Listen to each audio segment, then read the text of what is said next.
incentivizes him to get, I think it's 1 million humanoid robots into civilization that can do everything a human can do, but do it better. He said the humanoid robots would be 10x better than the best surgeon on Earth. So we wouldn't even need surgeons doing operations. China wants to become the global leader in artificial intelligence by 2030. To achieve this goal, Beijing is deploying industrial policy tools across the full AI technology stack from chips to applications. And this expansion of AI industrial policy leads to two questions, which is what will they do with this power and who will get there first? This is an article I was reading earlier.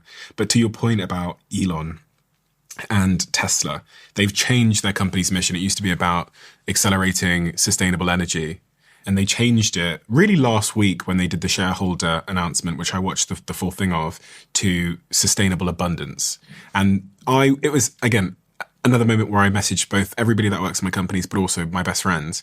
And I said, you've got to watch this shareholder announcement. I sent them the condensed version of it, because not only was I shocked by these humanoid robots that were dancing on stage untethered, because their movements had become very human-like, and there was a bit of like uncanny valley watching these robots dance. But broadly, the bigger thing was Elon talking about there being up to 10 billion humanoid robots, and then talking about some of the applications. He said, maybe we won't need prisons, because we could make a humanoid robot follow you and make sure you don't commit a crime again.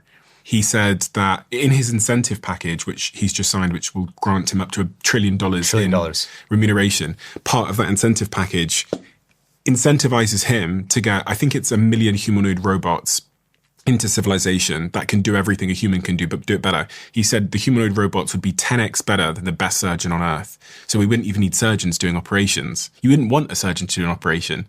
And so when I think about job loss in the context of everything we've described, Doug McMillon, the Walmart CEO, also said that their company employs 2.1 million people worldwide, said every single job we've got is going to change because of this sort of combination of humanoid robots, which people think are far away, which is a crazy. But they're not that far away, though. They just went on sale. No, was it now? They're terrible, but they're doing it to train them in household situations.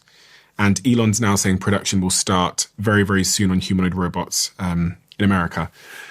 I don't know when I hear this, I go, okay, this thing's going to be smarter than me, and it's going to be able to, it's built to navigate through the environment, pick things up, lift things. You've got the physical part, you've got the intelligence part. Yeah. Where do we go? Well, I think people also say, okay, but 200 years ago, 150 years ago, everybody was a farmer, and now only 2% of people are farmers. Humans always find something new to do. We had the elevator man, and now we have automated elevators. We had bank tellers, and now we have automated teller machines. So humans will always just find something else to do. But why is AI different than that? Because it's intelligence. Because it's general intelligence that means that rather than a technology that automates just bank tellers, this is automating all forms of human cognitive labor, meaning everything that a human mind can do.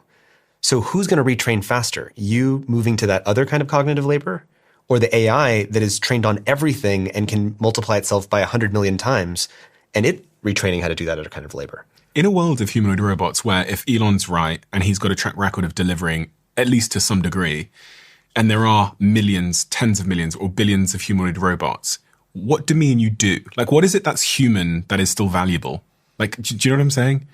I mean, we can hug. I guess humanoid robots are going to be less good at hugging people. I think everywhere where people value human connection and a human relationship, those jobs will stay because what we value in that work is the human relationship, not the performance of the work. But that's not to justify that we should just race as fast as possible to disrupt 1 billion jobs without a transition plan where how are you going to put food on the table for your family?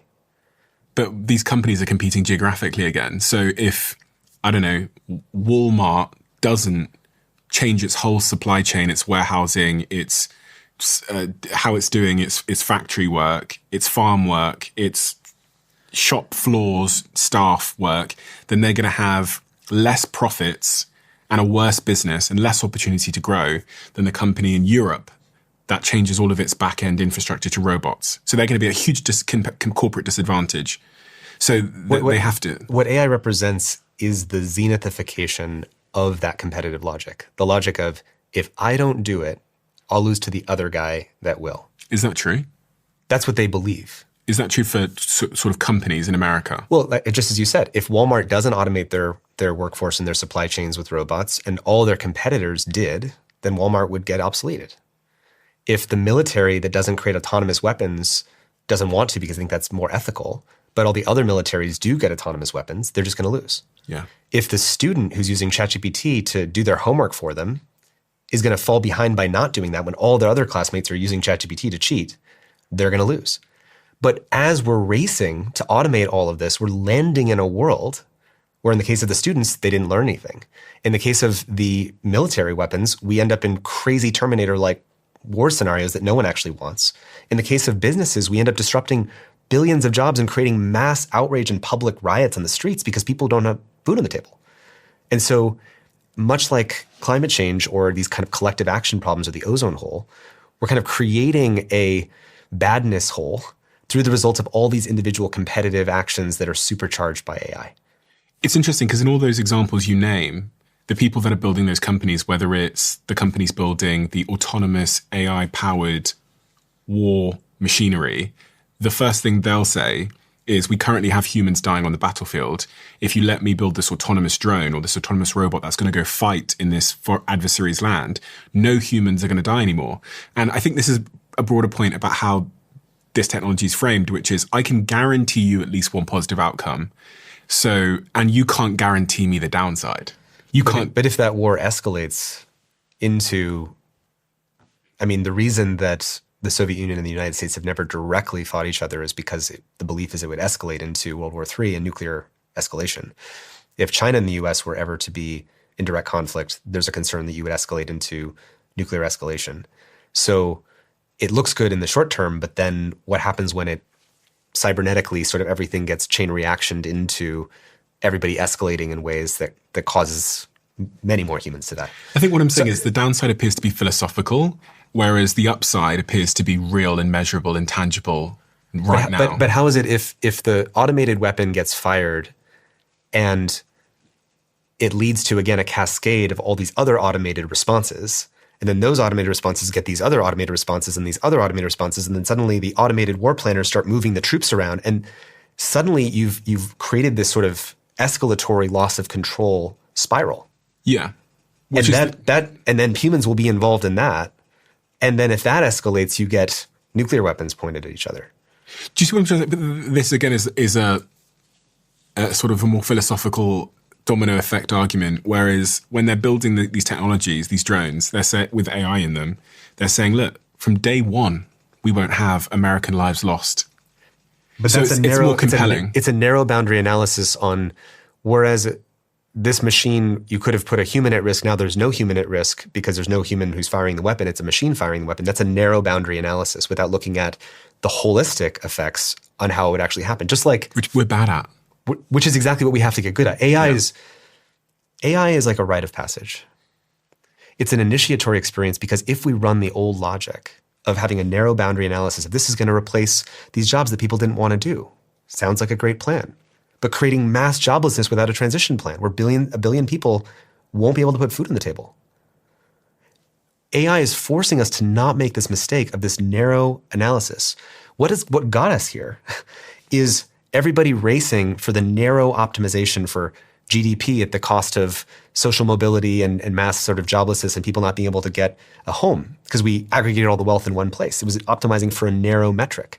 What got us to the social media problems is everybody optimizing for a narrow metric of eyeballs at the expense of democracy and kids' mental health and addiction and loneliness and no one knowing it, being able to know anything.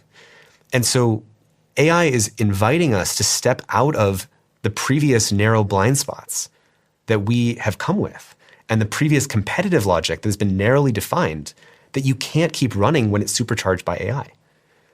So you could say, this is an optimistic take, is AI is inviting us to be the wisest version of ourselves. And there's no definition of wisdom in literally any wisdom tradition that does not involve some kind of restraint. Like think about all the wisdom traditions. Do any of them say, go as fast as possible and think as narrowly as possible? The definition of wisdom is having a more holistic picture. It's actually acting with restraint and mindfulness and care. And so AI is asking us to be that version of ourselves.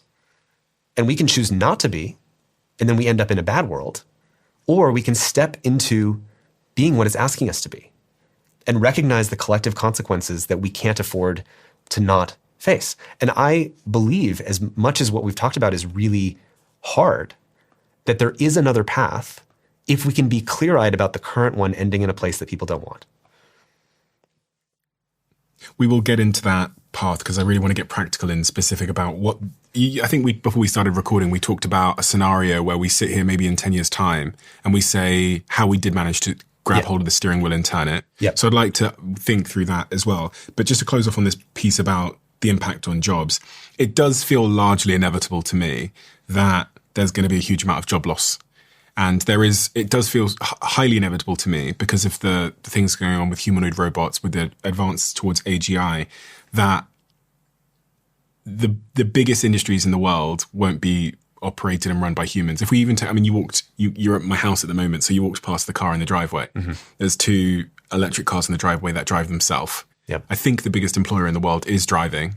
And I don't know if you've ever had an experience in a full self-driving car, but it's very hard to ever go back to driving again. Right. And again, in the shareholder letter that was announced recently, he said within 1 or 2 months, there won't even be a steering wheel or pedals in the car, and I'll be able to text and work while I'm driving. We're not going to go back. I don't think we're going to go back. On certain things, we have crossed certain thresholds, and we're going to automate those jobs and that work. Do you think there will be immense job loss? Irrespective. Absolutely. You think there will be? Absolutely. We're already there. We already saw Eric Bernholfsen and his group at Stanford did the recent study off of payroll data, which is direct data from employers, that there's been a 13% job loss in AI-exposed jobs for young entry-level college workers. So if you're a college-level worker, you just graduated, and you're doing something in an AI-exposed area, there's already been a 13% job loss. And that data was probably from May, even though it got published in August. And having spoken to him recently, it looks like that trend is already continuing. And so we're already seeing this automate a lot of the jobs and a lot of the work. And, either an AI company is going to, if you work in AI and you're one of the top AI scientists, then Mark Zuckerberg will give you $1 billion signing bonus, which is what he offered to one of the AI people, or you won't have a job. That wasn't quite right. I didn't say that the way that I wanted to. I was just trying to make the point that. No, I get the point. Yeah. I just want to say that for a moment. My goal here was not to sound like we're just admiring how catastrophic the problem is, because I just know how easy it is to fall into that trap. And what I really care about is people not feeling good about the current path so that we're maximally motivated to choose another path. Obviously, there's a bunch of AI. Some cats are out of the bag. But the lions and super lions that are yet to come have not yet been released. And there is always choice from where you are to which future you want to go to from there. One of the big questions I've had on my mind, I think it's in part because I saw those humanoid robots, and I sent this to my friends, and we had a little discussion in WhatsApp, is in such a world, and I don't know whether you're interested in answering this, but what do we do? I was actually pulled up at the gym the other day with my girlfriend. We sat outside because we were watching the shareholder thing, and we didn't want to go in yet. Yeah. And then we had the conversation, which is, in a world of sustainable abundance, where the price of food and the price of manufacturing things, the price of my life generally drops, and instead of having a cleaner or a housekeeper, I have this robot and does all these things for me. What do I end up doing? What is worth pursuing at this point? Because you say that that the cat is out the bag as it relates to job impact. It's already happening. Well, certain kinds of AI for certain kinds of jobs, and we can choose still from here which way we want to go. But go on, yeah. And I'm just wondering, in such a future where you think about even yourself and your family and your friends, what are you going to be spending your time doing in such a world of abundance? If there was 10 billion, well, the question is, are we going to get abundance, or are we going to get just jobs being automated? And then the question is still, who's going to pay for people's livelihoods? So the math, as I understand it, doesn't currently seem to work out where everyone can get a stipend to pay for their whole life and life quality that as they currently know it. And are a handful of Western or US-based AI companies going to consciously distribute that wealth to literally everyone, meaning including all the countries around the world whose entire economy was based on a job category that got eliminated? So for example, places like the Philippines, where a huge percent of the jobs are customer service jobs. If that got automated away, are we going to have OpenAI pay for all of the Philippines? Do you think that people in the US are going to prioritize that? So then you end up with the problem of you have law firms that are currently not wanting to hire junior lawyers because, well, the AI is way better than a junior lawyer who just graduated from law school. So you have two problems. You have the law student that just put in a ton of money and is in debt because they just got a law degree that now they can't get hired to pay off. And then you have law firms whose longevity depends on senior lawyers being trained from being a junior lawyer to a senior lawyer. What happens when you don't have junior lawyers that are actually learning on the job to become senior lawyers? You just have this sort of elite managerial class for each of these domains. So you lose intergenerational knowledge transmission. Interesting. And that creates a societal weakening in the social fabric.